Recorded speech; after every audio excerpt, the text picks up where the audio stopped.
Hello guys, mga adlaw no. Jote na sa dang inyohang kargador sa Japan. Medyo sayo-sayo gyapon ta karon kay ang jote na ko alas 5. Pero sayo ra bota mo out pangalaw na.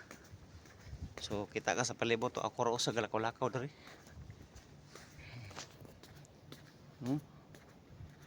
Walay mga tambay. Mingaw kayo. Mas kuyawan pa tawag na ero magtambay diri kay mangguko dayon. So ano na gini mong schedule sayo mo jote.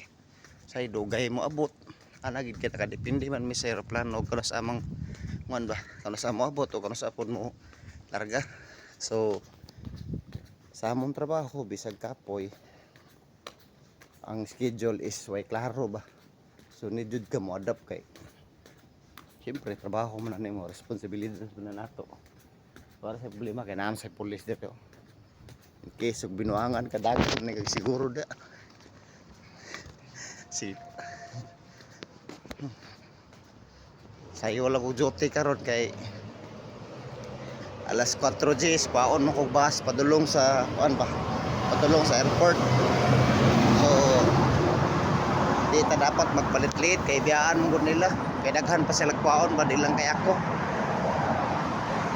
So mao nang sayo-sayo ta karon mga alas 3:40 pa apit ta maabot sa ato ang lugar ug asa ta dapit pagbuhat og bus.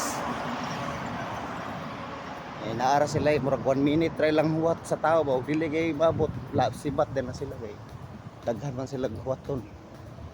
Daghan sila kanang kuhaon pud nga mga trabahante ba. So ana ra so siyempre sa Pilipino di ta magpabadlong, di ta magpadugay-dugay eh patay tayo. Kuha bang ikuan sa itong nahuna ba nga mo tuman ko ta sa saktong oras. Pusbon gidang kinaiya ba natadere ka na nga magpalit-lit waton dili lahi maabot ang oras biyaan so kana nila di kanila huwaton. Mao nang gitagaan kag oras sa company nga mao na ang bus mo abot anang mga orasa. Pero naanagay ang bus wa pa ka diha pinakataas nga huwat nila is 1 minute ra di ka maabot na biyaan din ka dahil nila kay napamasala ko online di ra man kay ikaw. So mao nang mosayo-sayo gid bahala na kita ni maghuwat kaysa mabiyaan ta kay padulong dito sa mua basta lasing kuan jote is wala pa say kuan walay train ba. So mao nang kaon mig bus. So ato ging tarong ato yung kanon og kuan nga masayutan nga dili ta mabiyaan. Mingaw kayo.